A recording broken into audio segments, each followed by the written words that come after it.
करण ने हॉस्पिटल से जाने से पहले देख लिया प्रीता को, और प्रीता 20 साल तक कहाँ गायब थी इसका सवाल पूछेगा करण प्रीता से, जिस वजह से आ गई प्रीता की याददाश्त। और माफी मांगते हुए कर लिया प्रीता ने करण को हक, यानी कि करण को गले। जी हाँ दोस्तों, कुंडली भाग्य के आने वाले धमाकेदार एपिसोड में जब करण हॉस्पिटल के रिसेप्शन पे बिल पे करके आ रहा होगा और प्रीता के बारे में सोचते हुए जब प्रीता के केबिन के पास पहुंचेगा, तभी करण को अपने ऑफिस से इम्पोर्टेंट कॉल आ जाएगा और करण अपने क्लाइंट को ऑफिस में कहेगा कि मैं जल्दी आ रहा हूँ, जस्ट अभी बस निकल ही गया। ये कॉल पर बात करके जब करण अपना फोन रखेगा, तभी करण अपने मन में कहेगा कि जिसका एक्सीडेंट हुआ वो क्या सच में मेरी प्रीता है? ऐसा तो बिल्कुल नहीं हो सकता। अगर वो मेरी प्रीता होती और इस शहर में रह रही होती तो वो मेरे पास जरूर आती, वो कोई और ही प्रीता होगी। ये सोचकर करण प्रीता का चेहरा देखने के लिए अपने पैर पीछे ले लेगा और अपने ऑफिस के काम की करण मीटिंग अटेंड करने के लिए चला जाएगा। जहाँ पर जब करण हॉस्पिटल के बाहर अपनी कार के पास जाएगा, तभी करण के मन में डाउट के रूप में ख्याल आएगा कि एक बार चलो मैं देख ही लेता हूँ कि वो लेडी है कौन जिसका मेरी कार से एक्सीडेंट हुआ है, क्या वो सच में प्रीता ही है? इसलिए जब करण प्रीता से मिलने के लिए फिर से लौटकर हॉस्पिटल के अंदर आएगा और करण को बार बार परेशान करने वाली एक्सीडेंट वाली औरत जब करण को देखेगी और करण को कहेगी कि आपने बिल पे कर दिया,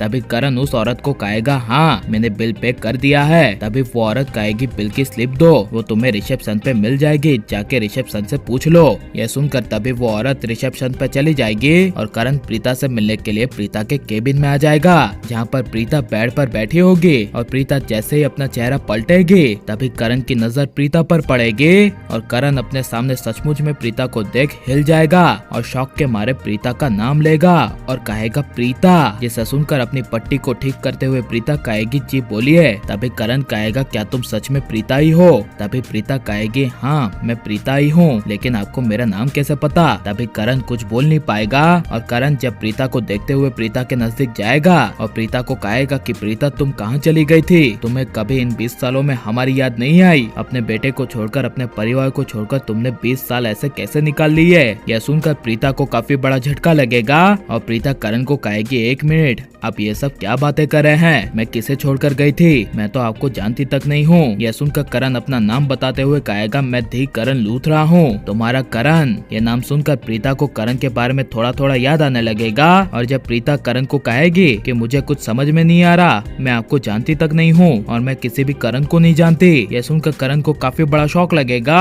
और करण कहेगा 20 साल पहले तुम हमारे लूथ हाउस को छोड़कर चली गई थी, कि तुम भूल गई और तुम्हारी माँ जैसी राखी माँ को भूल गई और हमारा तो एक बेटा भी है, ये भी तुम्हें याद है क्या नहीं? ये सब करण के मुंह से अपने परिवार के बारे में सुनकर प्रीता को अचानक से सर में दर्द होने लगेगा और प्रीता को अपनी सारी 20 साल पुरानी यादें याद आ जाएगी और प्रीता रोती हुई करण का नाम पुकारती हुई कहेगी करण और माफी मांगती हुई कहेगी कि मुझे माफ कर देना, मुझे कुछ भी याद नहीं था, शायद मेरी याददाश्त चली गई थी। ये कहकर प्रीता रोती हुई करण को गले लगा लेगी और करण प्रीता को अपने से दूर कर देगा और प्रीता को कहेगा इट्स इनफ प्रीता, तुम्हारे हमारे साथ ना होने की वजह से आज हमारा बेटा शौर्य पूरी तरह से बिगड़ चुका है। जिसे सुनकर प्रीता के पैरों तले जमीन खिसक जाएगी और आप करण प्रीता को एक होते हुए देखना चाहते हैं क्या नहीं, और प्रीता की याददाश्त वापस आनी चाहिए क्या नहीं? ये सब हमें कमेंट में जरूर बताएं और आप लाइक शेयर हमारे चैनल को सब्सक्राइब करें। मिलते हैं नेक्स्ट वीडियो में, टेक केयर।